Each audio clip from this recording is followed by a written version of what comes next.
আসসালামু আলাইকুম everyone, welcome back to my channel. আশা করছি আপনারা সবাই অনেক বেশি ভালো আছেন। আমি আলহামদুলিল্লাহ ভালো আছি। তো গত ব্লগটা আমি যেখান থেকে শেষ করেছিলাম সেই ব্লগেরই বাকি অংশ আজকের ব্লগে দেখতে পারবেন। তো গত ব্লগে তো আপনারা দেখেছিলেন যে আমরা একটা সাইডে দাঁড়িয়ে সংসদ ভবনের ড্রোন শো দেখছিলাম। তো তারপরে ওখান থেকে আমরা আর একটু সামনের দিকে আসলাম, আর এখানে যে ভাইয়া ভাবিকে দেখতে পাচ্ছেন ওনাদেরও এখানে আগে থেকে আসার কথা ছিল।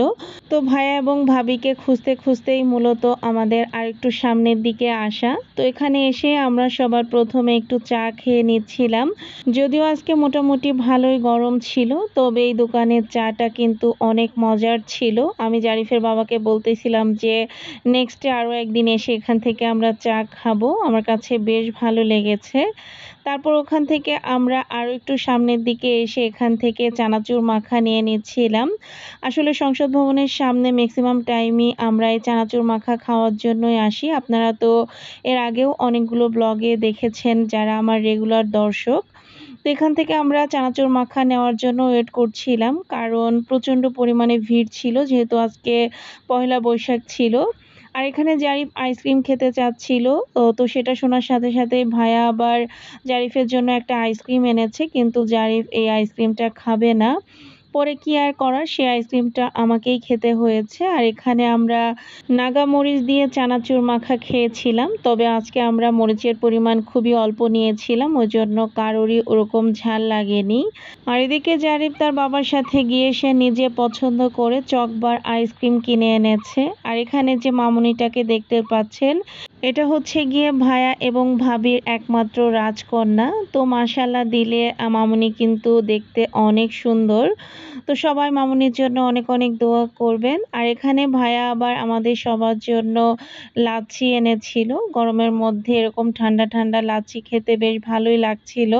আর এদিকে চানাচুর খাওয়ার পরে লাচ্ছিটা খেতে আরও বেশি ভালো লাগছিল। তো খাওয়া-দাওয়া মোটামুটিভাবে করার পরে আমরা এখানে সবাই মিলে একটু সেলফি তুলে নিচ্ছিলাম। কিন্তু অন্ধকারে আসলে সেলফি কারোরই ওরকম একটা ভালো আসেনি। তো তারপরে এখানে রাস্তার মাঝখানেই আমরা একটু বসেছিলাম, কারণ চারপাশে আজকে শুধু মানুষ আর মানুষ ছিল। তো তারপরে একটু বিরতি না দিতেই আমরা আবারও খাওয়া-দাওয়া শুরু করে দিয়েছি। এখানে আম মাখা এবং পেয়ারা মাখা খাচ্ছিলাম। গরমের মধ্যে এই দুটো খাবারও খেতে বেশ ভালোই লাগছিল। আর এখানে আসলে আমার কাছে মনে হচ্ছিল যে চারিদিকে এত পরিমাণে মানুষ ছিল, এজন্য আরও বেশি গরম লাগছিল। তাও আমরা যে মুহূর্তে এখানে বসেছিলাম এই মুহূর্তে মানুষ অনেকটাই কমে গিয়েছিল। যখন ড্রোন শো হচ্ছিল ওই মুহূর্তে আসলে প্রচুর পরিমাণে মানুষ ছিল এখানে। তো যাই হোক, আজকে ভাইয়া ভাবির সাথে বেশ অনেকটা সময় কাটালাম। এখন ভাইয়া ভাবি বিদায় নিয়ে চলে যাচ্ছিল, কারণ বাবুর অনেক গরম লাগতেছিল। ছোট মানুষ অনেকটা সময় এখানে ছিল, তো ওই জন্য ভাইয়া ভাবি এখন চলে যাচ্ছে। তো ভাইয়া হচ্ছে গিয়ে জারিফের বাবার একজন কলিগ। তো ভাইয়ার সাথে এর আগেও আমাদের সংসদ ভবনের সামনে দেখা হয়েছিল, তবে তখন ভাবি আসেনি। এবার ভাবি আসাতে অনেক বেশি ভালো লেগেছে। আর ভাইয়া ভাবিদের বাসা সংসদ ভবন থেকে একদমই কাছে, এখান থেকে হেঁটেই যাওয়া যায় আর কি, এরকম ডিস্ট্যান্স। তো সংসদ ভবনের পাশে এখানে একটা মেলা হচ্ছিল, তো আমরা আবার এই মেলাতে একটু ঘুরতে এসেছিলাম। তবে এই টাইপের মেলা ঢাকাতে বেশ কমন আর কি। তো এখানে আসলে কেনাকাটার মতো তেমন কিছুই খুঁজে পাচ্ছিলাম না। তো এখানে বেশ কিছু রাইড ছিল, রাইডসের এখানে এত ভিড় ছিল যে জারিফকে যে ওখানে নিয়ে যাব সেই সাহসও হচ্ছিল না। তারপরে এদিকে তাকাতেই দেখি যে এখানে স্মোকি চিপস বিক্রি করছিল ওনারা।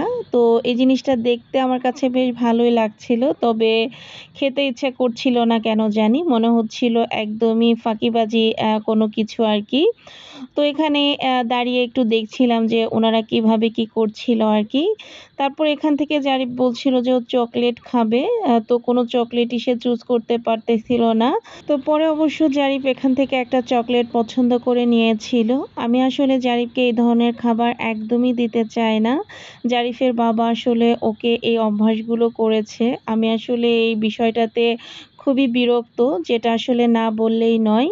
আর এদিকে যেখানে মেলা হচ্ছিল তার ঠিক পাশেই একটা জায়গায় আমরা বাইকটা রেখেছিলাম। তো ওখান থেকে বাইক নিয়ে এখন আমরা বাসার উদ্দেশ্যে রওনা দিয়ে দিয়েছি।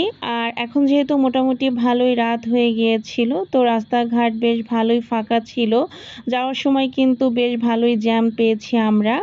তো তারপরে আমরা আফতাবনগরে ঢুকে একটা স্বপ্নতে এসে এখান থেকে আখের রস খেয়ে নিচ্ছিলাম। আর স্বপ্নের এই আখের রসটা আমার কাছে দারুণ লাগে, ঠান্ডা ঠান্ডা, খুবই মিষ্টি ছিল আজকের এই রসটা। আর যারা স্বপ্ন থেকে আখের রস খেয়েছেন তারা তো অবশ্যই জানেন যে স্বপ্নের এই আখের রসটা কতটা মজাদার এবং কতটা ফ্রেশ। তো যাই হোক, আজকে মোটামুটি যেহেতু বেশ ভালোই গরম ছিল, তো এই গরমের মধ্যে পানীয় জাতীয় খাবার ছাড়া আমার কাছে কিছুই ভালো লাগতেছিল না। তো মূলত আমরা এখানে আখের রস খাওয়ার জন্য এসেছিলাম। আর এদিকে জারিপ এখানে এসে একটা জুস নিয়ে নিয়েছে, তার যেটা সবসময়ের কাজ আর কি। তো যাই হোক, আজকের ভিডিওটা আমি এখান থেকেই শেষ করছি। সবাই ভালো থাকবেন, সুস্থ থাকবেন, আমাদের জন্য দোয়া করবেন। আল্লাহ হাফেজ।